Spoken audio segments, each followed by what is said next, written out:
Hello, എല്ലാവർക്കും ഇന്നത്തെ കഥയിലേക്ക് സ്വാഗതം. ചാനൽ ആദ്യമായിട്ട് കാണുന്നവരാണെങ്കിൽ ഒന്ന് സബ്സ്ക്രൈബ് ചെയ്തിട്ട് ലൈക്ക് ചെയ്യണേ.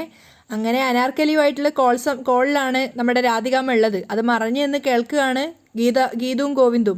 അപ്പം ഗീതു ചോദിക്കുന്നുണ്ട് ഗോവിന്ദിൻ്റെ മുഖത്തുള്ള ഭാവവ്യത്യാസങ്ങൾ കാണുമ്പോൾ, എന്താ കണ്ണേട്ടാ? ആ സമയത്ത് ഗീതുവിൻ്റെ വായ പൊത്തിപ്പിടിച്ചിട്ടാണ് ബാക്കി കാര്യങ്ങൾ ഗോവിന്ദ് കേട്ടുകൊണ്ടിരിക്കുന്നത്. ആ സമയത്ത് രാധിക അനാർക്കലിയോട് പറയുന്നുണ്ട്, അനാർക്കലി നീ പേടിക്കാതെ, നിന്നെ ഞാൻ എന്തായാലും പെരുവഴിയിലൊന്നും ആക്കില്ല. ഞാൻ ഇവിടെ ഒരു ടൂറിലാണുള്ളത്. അത് കഴിഞ്ഞ് തിരിച്ചു വന്നാൽ നീ ആവശ്യപ്പെടുന്ന പണം ഞാൻ തരും. ദയവ് ചെയ്ത് നീ ഇത് ഗോവിന്ദനോട് അറിയിക്കരുത്. കണ്ണനെ അറിഞ്ഞാലുണ്ടാകുന്ന ഭവിഷ്യത്ത് നിനക്കും അറിയാവുന്നതല്ലേ. നിനക്കറിയാലോ, ഞാൻ തന്നെ ഇവിടെ വളരെയേറെ കഷ്ടപ്പെട്ടിട്ടാണ് പിടിച്ചു നിന്നിട്ടുണ്ടായിരുന്നത്. അതുകൊണ്ട് തന്നെ ഞാൻ എന്ത് കഴിഞ്ഞാലും നിന്നെ രക്ഷപ്പെടുത്തുക തന്നെ ചെയ്യും. നീ എത്രത്തോളം എനിക്ക് പ്രിയപ്പെട്ടവളാണെന്ന് നിനക്കറിയാലോ. അനാർക്കലി, നീ ടെൻഷൻ അടിക്കാതെ. ഞാൻ നിന്നെ ജയിലിൽ വന്ന് കാണാതിരുന്നത് എൻ്റെ അപ്പോഴത്തെ സാഹചര്യം അങ്ങനെ ആയിപ്പോയതുകൊണ്ടാ. നിനക്കറിയാലോ ഞാൻ ഏത് സാഹചര്യത്തിലാണ് ജീവിക്കുന്നതെന്ന്. ഗോവിന്ദ് എല്ലാം അറിഞ്ഞാൽ അത് വലിയ പ്രശ്നമാവും അനാർക്കലി. അതുകൊണ്ടാണ് ഞാൻ നിന്നെ സഹായിക്കാതിരുന്നത്. ഇനി ഞാൻ അങ്ങനെയൊന്നും ചെയ്യില്ല. നീ എന്നോട് ക്ഷമിക്കണം. നിന്നെ ഞാൻ തീർച്ചയായിട്ടും സഹായിക്കും. ഇവിടെ നിന്ന് ഞാനൊന്ന് വന്നോട്ടെ. അതുവരെ നിനക്കുള്ള എല്ലാ സുഖസൗകര്യങ്ങളും അവിടെ ലഭിക്കുന്നതാണ് എന്നൊക്കെ പറഞ്ഞുകൊണ്ടാണ് രാധിക കോൾ കട്ട് ചെയ്യുന്നത്. രാധികയുടെ കോൾ സംഭാഷണം കഴിഞ്ഞതും ഗോവിന്ദ് മുഴുവനായിട്ട് ഞെട്ടിത്തരിച്ച് നിൽക്കുകയാണ്. ഗോവിന്ദ് ഞെട്ടിത്തരിച്ച് പൊട്ടി പൊട്ടി കരയാണ്. ഈശ്വര, ഞാൻ ഇത്രയും കാലം ജീവന് തുല്യം സ്നേഹിച്ച എൻ്റെ അമ്മ എന്ന് പറയാൻ പോലും എനിക്ക് അറപ്പാവുന്നു. ആ സ്ത്രീ എന്നെ ചതിക്കുകയായിരുന്നോ? അന്ന് എന്നെ നൊന്തു പ്രസവിച്ച എൻ്റെ അമ്മ പറഞ്ഞ വാക്കുകൾ സത്യമായിരുന്നോ? രാധികാമ്മയ്ക്കും അനാർക്കലിക്കും തമ്മിൽ ബന്ധമുണ്ടോ? ഉണ്ട്. ഇപ്പോൾ ഞാൻ എൻ്റെ കാതുകൊണ്ട് തന്നെ ആ സത്യം കേട്ടല്ലോ. എത്ര പ്രാവശ്യം ഗീതു എന്നോടിത് പറയാൻ ശ്രമിച്ചു, രാധികാമ്മ ഒരു ചതിയത്തിയാണെന്ന്, രാധികാമ്മ എന്നെ ചതിക്കുവാണെന്ന്, അവരുടെ സ്നേഹം ആത്മാർത്ഥമല്ലെന്ന്. എന്നിട്ടും അതൊന്നും മനസ്സിലാക്കാതെ ഗീതുവിനെ ഞാൻ തള്ളിപ്പറഞ്ഞു.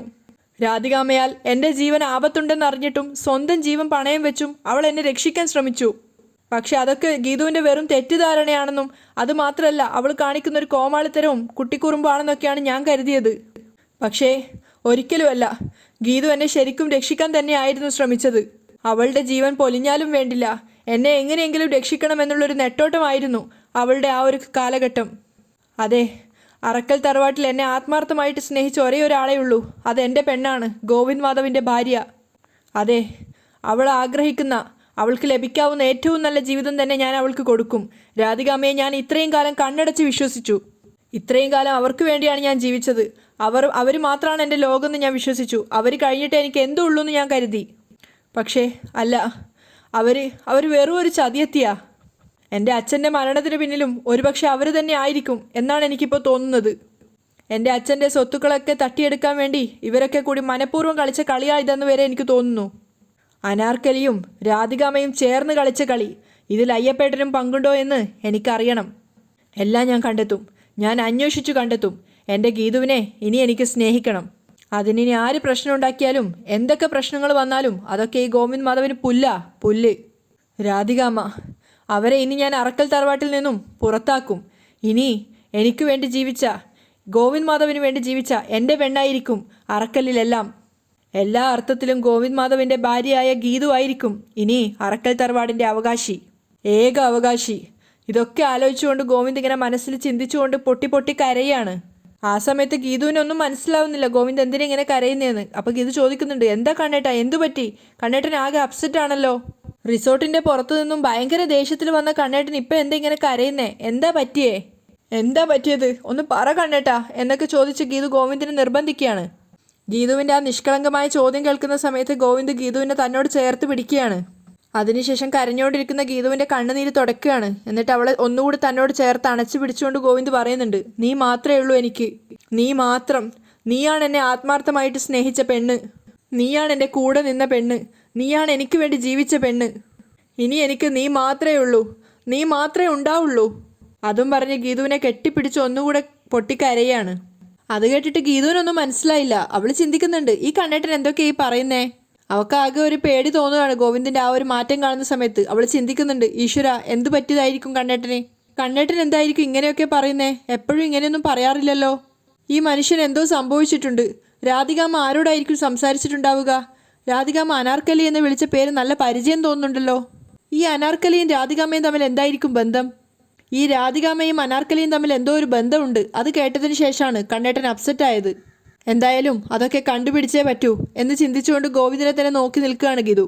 പിന്നെ കാണിക്കുന്നത് ബോട്ടിൽ എല്ലാവരും കൂടെ നിൽക്കുന്ന ഒരു ഭാഗമാണ്. കാരണം ഗോവിന്ദനെ തെരഞ്ഞു പോയതാണ് എല്ലാവരും ഓരോ വഴിക്കായിട്ട്. ആ സമയത്ത് രാധികാമ്മ ആകെ ടെൻഷൻ അടിച്ച് നിൽക്കുകയാണ്. ഇത്ര സമയമായിട്ടും ഗോവിന്ദനെ കണ്ടു കിട്ടിയിട്ടില്ല. ഗോവിന്ദ് ഇനിയും വന്നിട്ടില്ല എന്ന് ചോദിക്കുന്ന സമയത്ത് ആർക്കും അറിയത്തുമില്ല.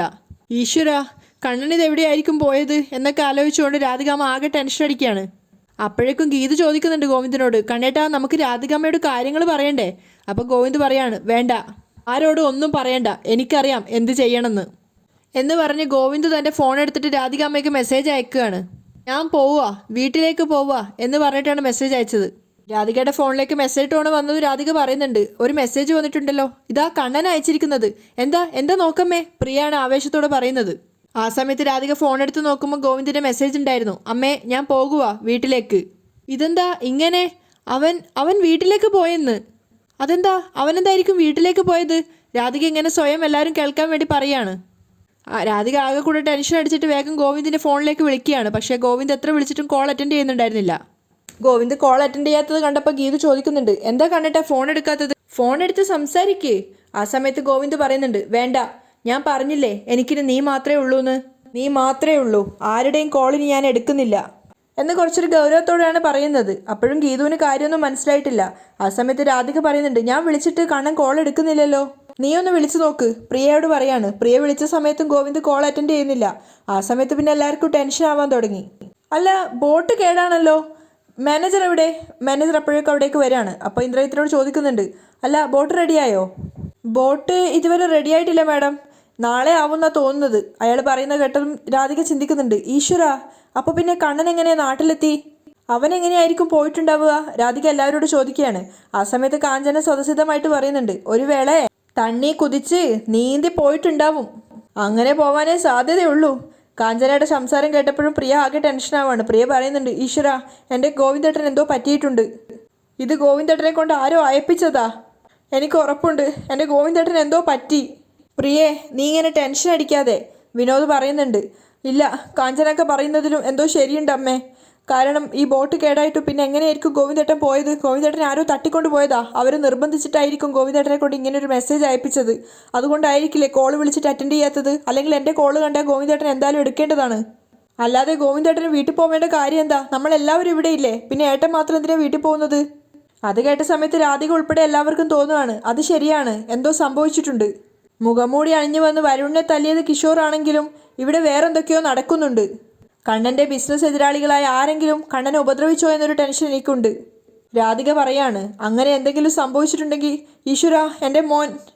അപ്പോഴേക്കും പ്രിയയെ നിലവിളിക്കാൻ തുടങ്ങി, അയ്യോ എൻ്റെ ഏട്ടൻ, എനിക്കിത് സഹിക്കാൻ പറ്റുന്നില്ല അമ്മേ, എൻ്റെ ഏട്ടൻ എന്തെങ്കിലും സംഭവിച്ചാ പിന്നെ ഞാൻ ജീവിച്ചിരിക്കില്ല, തീർച്ചയായിട്ടും ഞാൻ മരിക്കും എന്നൊക്കെ പറഞ്ഞ് പ്രിയ കരയാണ്. അപ്പോഴേക്കും വിനോദ് പറയുന്നുണ്ട്, പ്രിയ നീ ഒന്ന് ടെൻഷൻ അടിക്കാതെ, അങ്ങനെയൊന്നും സംഭവിക്കില്ല. ഗോവിന്ദേട്ടൻ അങ്ങനെ ആരുടെയും വലയിലൊന്നും വീഴുന്ന ആളല്ല. ഒരു 10 പേര് വന്നാലും ഗോവിന്ദേട്ടൻ ഒറ്റയ്ക്ക് എതിർത്ത് നിൽക്കും. ആ സമയത്ത് പ്രിയ സംശയത്തോട് പറയാണ്, ഇത് തീവ്രവാദികൾ ആരെങ്കിലും ആണെങ്കിലോ, ഗോവിന്ദേട്ടനെ പിന്നിൽ നിന്നും അപായപ്പെടുത്തിയതാണെങ്കിലോ? അങ്ങനെയും സംഭവിച്ചൂടെ? അത് കേട്ടതും രാധിക ഉൾപ്പെടെ എല്ലാവർക്കും ഒന്നുകൂടെ ടെൻഷൻ കയറുകയാണ്. ആ സമയത്ത് വരുണ് ചിന്തിക്കുന്നുണ്ട്, അങ്ങനെ എന്തെങ്കിലും സംഭവിക്കുകയാണെങ്കിൽ എനിക്ക് യാതൊരു ബുദ്ധിമുട്ടില്ലാതെ ഗോവിന്ദേട്ടൻ്റെ പണി തീർന്നു എന്ന് സമാധാനിക്കാം. എന്തായാലും സമാധാനമായി. അറക്കൽ ഗോവിന്ദ് മാധവ് എന്നേക്കുമായി മരണപ്പെട്ടാൽ പിന്നെ അറക്കൽ തറവാടിൻ്റെ ഏക അവകാശി ഞാനായിരിക്കും. പിന്നെ അങ്ങോട്ട് ഞാൻ ആഗ്രഹിച്ചതുപോലെ എനിക്ക് അറക്കൽ തറവാടിൻ്റെ രാജാവായിട്ട് ജീവിക്കാം. രേഖയുടെ സ്വത്തുക്കളും ഗോവിന്ദേട്ടൻ്റെ സ്വത്തുക്കളുമെല്ലാം പിന്നെ എനിക്ക് സ്വന്തം. അങ്ങനെ ഞാൻ ആഗ്രഹിച്ചതുപോലെ നടന്നാൽ പിന്നെ അറക്കൽ തറവാടിൻ്റെ അവകാശം മുഴുവൻ എനിക്കുള്ളതാ. പിന്നീട് അങ്ങോട്ട് ഞാൻ ആഗ്രഹിച്ചതുപോലെ എനിക്ക് ഇഷ്ടപ്പെട്ട പെൺകുട്ടിയായിരിക്കും എൻ്റെ ഭാര്യ.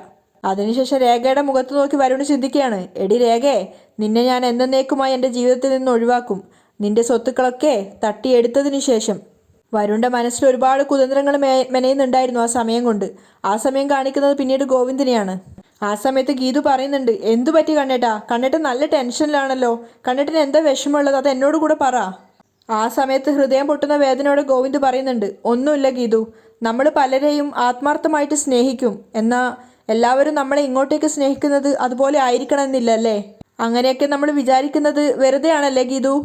അപ്പം ഗീതു ചോദിക്കുന്നുണ്ട്, അതെന്താ കണ്ണേട്ടൻ അങ്ങനെ പറഞ്ഞത്? എൻ്റെ സ്നേഹം ആത്മാർത്ഥമല്ല എന്ന് കണ്ണേട്ടന് തോന്നുന്നുണ്ടോ? ഏയ്, നിന്നെക്കുറിച്ചല്ല ഞാൻ ഉദ്ദേശിച്ചത്. നീ എന്നെ സ്നേഹിക്കുന്നത് വളരെയധികം ആത്മാർത്ഥമായിട്ട് തന്നെയാ. നിന്റെ സ്നേഹം ആത്മാർത്ഥമായിട്ടുള്ളതാണെന്ന് എനിക്ക് ബോധ്യപ്പെട്ടതുവാ. ഞാൻ ഉദ്ദേശിച്ചത് നിന്നെയല്ല, വേറെ പലരെയുവാ. ആരെക്കുറിച്ചാണ് കണ്ണേട്ടൻ ഈ പറയുന്നത്? ആരെക്കുറിച്ചാണ് കണ്ണേട്ടാ?